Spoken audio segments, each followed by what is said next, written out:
ጀዋር ኤሮ የሚባል ነገር እንደሌለ መንግስት ነኝ ብሎ 4 ኪሎ ነው የሚያናውጥ ኤሮ ብሎ Beetaleem Taafasee nama yeroo duraatiif qeerroo kiisingiidhaan ibseedha. Waa'ee qeerroo irratti jechuudha. Kiisingiidhaan barsiiftee dhiyeenya kana aga xiqqoo takka ajandaa guddaa ta'e jechuudha. Namoonni adda addaa bifa qoosaatiin haala adda addaa irratti jechuudha kan isaan gartee viidiyoo kana ittiin madaalan jechuudha. Garuu waa'ee Beetaleem kana ajandaa godhachuudhaaf osoo hin ta'in dhugaa namni hundinuu beekuu qabu takka jechuudhaan kan viidiyoo kana keessaa hubadhee arramee isiniif qooda. Aga xiqqoo takka gaaffiif deebii isii kana waliin dhageeffanneeti yaada kiyyallee isiniif qooda. Akkasuma taatee arraan Adaamaatti taa'ame jechuudha. Mormii uummataatii fi mana seeraan ala diigamaa jiru kanarrattis yaada dhuunfaa kiyyaatiin qaba. Ana Abduu Moobaala Birraa hibba gara deebiidhaan gara chaanaala kiyyaa dhuftan isiniin jira. Warri haara jalqabaa dhuftan yoo jiraattan Abduun jira. Abduu Moobaala subscribe godhaa maamiltoota keenyatti. Dabalataan nuti illee isin simanna manni mana keessanii jalqabarratti waa'ee Adaamaa diigumsa seeraa alaa jedhamee kanarra gartee Adaamaa keessatti deemsifame kanarratti dura jalqabarratti haga lubbuun namaa dabruudhaatitti jedhameeti jira. Hedduu takka nama gaddisiisa. Qabeenya isaas dhabee sammuun illee miidhamee akkasumas immoo lubbuu isaa irratti dhabuun hedduu takka nama gaddisiisa dhugaa rabbii waan hedduu takka garaa nama nyaatudha. Waan kanarratti haga ammaatitti namni ajjeefame addaan bahamuu baatus haala garaagaraatiin kan himamaatiin jiru kan nama 7tu du'e jedhu jira jetteedha. Akkasuma gartee kan nama tokkotu du'e jedhu jira ammoo hedduminaan kan gartee miidiyaalee illee gabaasaatiin jira. Dubartii ulfaa waggaa 9 takkaadhaan lubbuun isii kan dabarte nama hedduutu madaa'ee ammoo hospitaala jira kan jedhudha. Wanti kuni manneen seeraan alaa seera haaraa dhiheenya kana bahee magaalaa haaromsuu yookiin ammoo gartee magaalaa magaaloomsuu kan jedhu waan wal qabatudha. Walumaa galatti ijaarsa seeraan alaa diiganii magaalaa guddisuu yookiin magaalaa haaromsuu kan jedhu seera haaraa amma dhiheenya kana baheen wal qabate.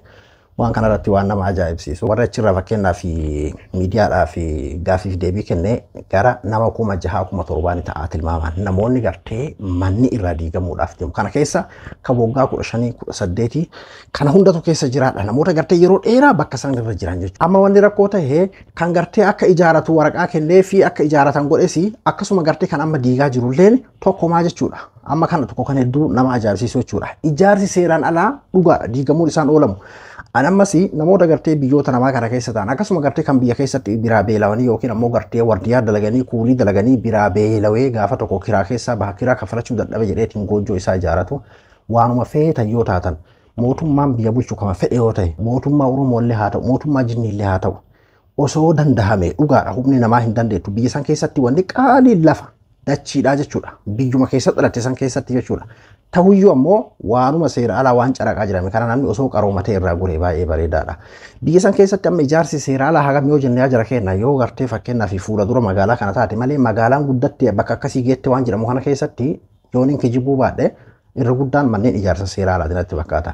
Kanaafuu namoonni keessattuu biyya namaa kana keessatti miidhamtanii akkasuma biyya keessatti illee beelawitanii waan kiyyaan gadi dhaabadha jettan yoo irra isinitti hafe kiraa san keessatti yoo miidhamtanii irra wayyaadha. Namni mana ijaaratee humna hin jirre sana itti ifaajee lafa san bitatee kaabineen irraa butataa ijaaratee yeroo inni gartee silaa hafuura fudhe boqonnaa fudhe kunoo sadarkaa kana naa gahe amma gartee seera jala naa galuudhaaf deema abbaa lafaa ta'e akkas ta'e jedhee yeroo inni abdii ofitti horutti mana waggaa 15 keessa jiraate mana waggaa 15 ilmaan keessatti hore yeroo doozariidhaan jala guramee kaasaa takka malee irraa diigamu namni sun deebi'ee fayyaa ni argata jettanii yaadina. Keessattuu haala qaala'insa jireenyaa biyya keenya keessa jiru sanii wal qabate jechuudha.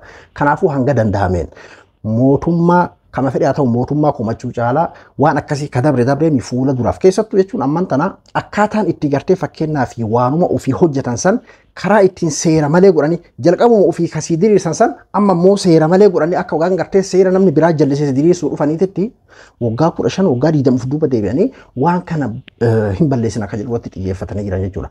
Gana namni keenya miidhamuudhaaf ta'a. Kanaafuu waanuma seeraa ala jedhamee kanarraa osoo fagaatee namni keenya qaroomate keessattuu ijoolleen gartee biyyoota namaa kana keessa jirtan jechuudha. Dhiifama yeroo kana jedhu warroonni gartee manni isinirraa diigamaatiin jiru warri gartee as keessatti haga aarsaa lubbuudhaatti kafalaatiin jirtan fakkeenyaaf hiriiraarraa Adaamaa keessatti taa'ame irratti namni hedduun akka miidhameera kan dubbatamaatiin jiru jechuudha.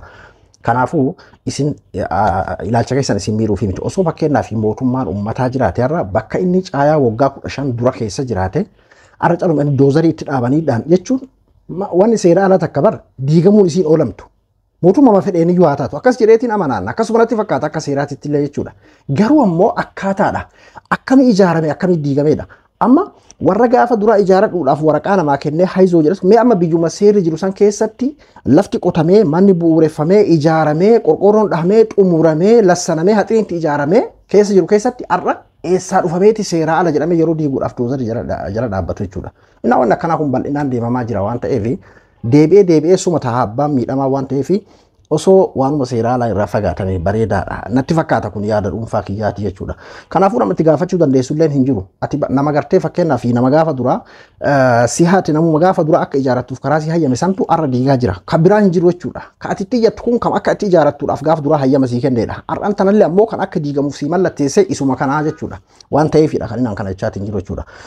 Dhiifama kun gana akka kiyyatti gana Oromiyaa keessatti gana seera sirna badhaadhinaati. Ganaa namni akkuma badhaadhina jedhametti faallatti hiikadhu ati ganaa namni akkasitti miidhamuudhaaf taa'aa jedheeti yaada.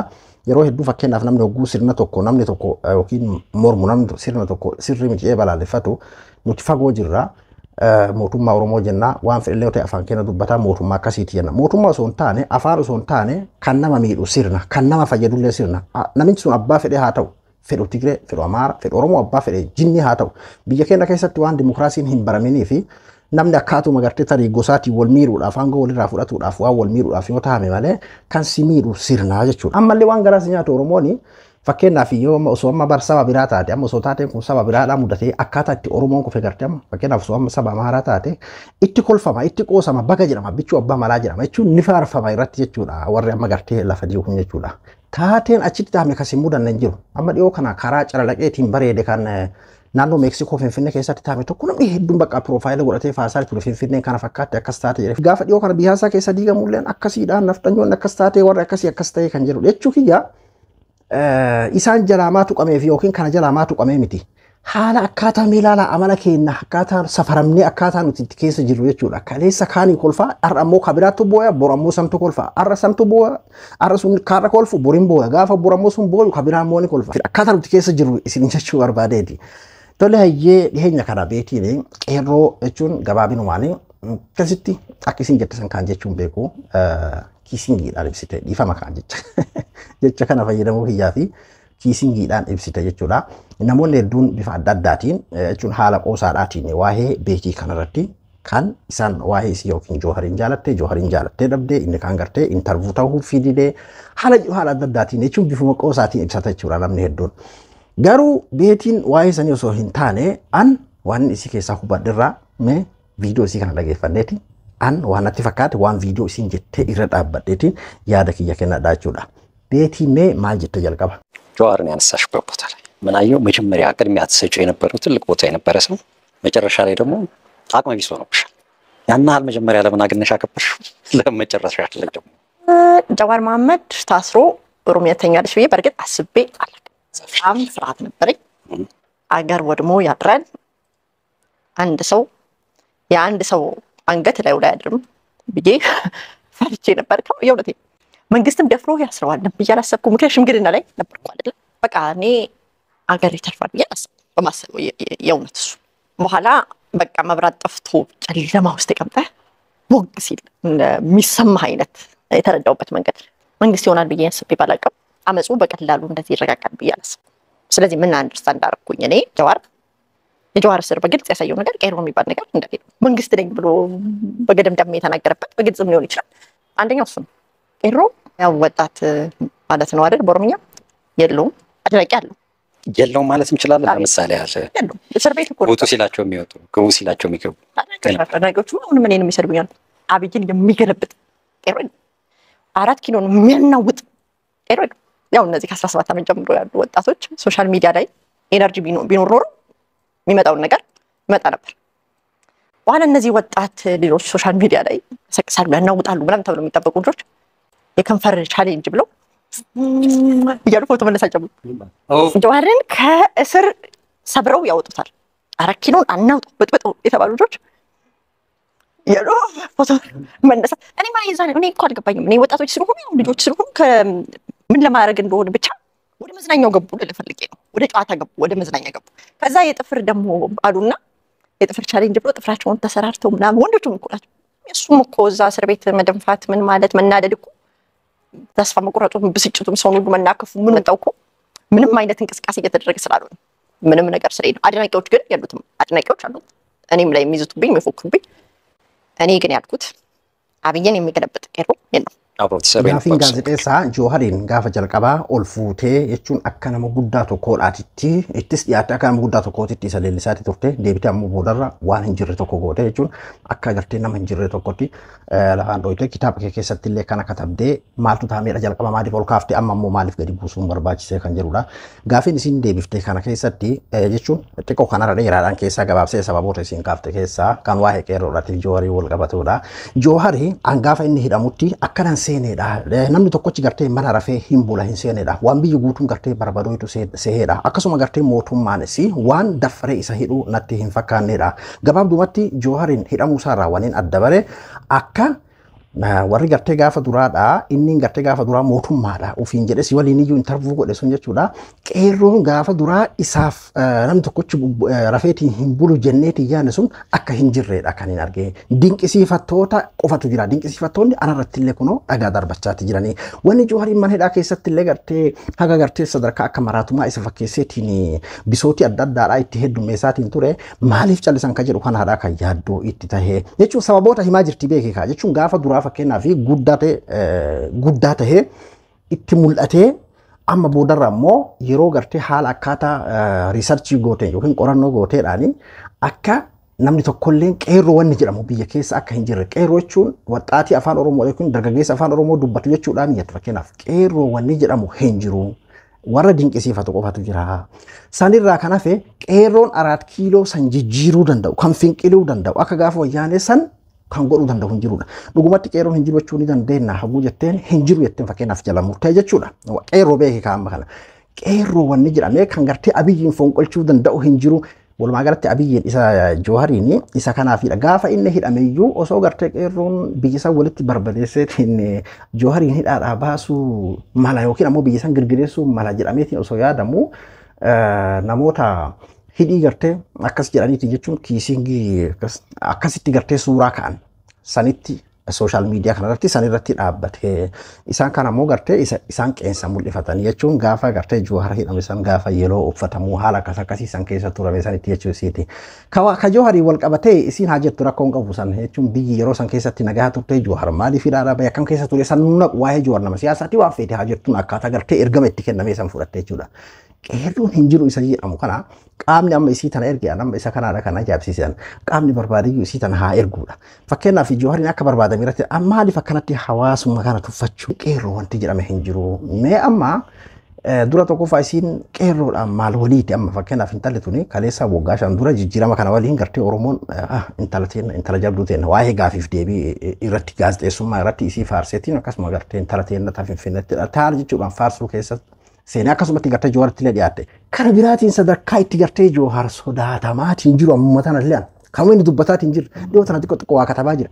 Garuu sadarkaa ittiin hirriba isaa itti dhabaniitiin jiraniin hubadhee jechuudha as keessa. Gaafiin biraa kan itti aanu kan isiin gaafatamte mee dhageeffadha kan gartee gaazexeessaan gaafate.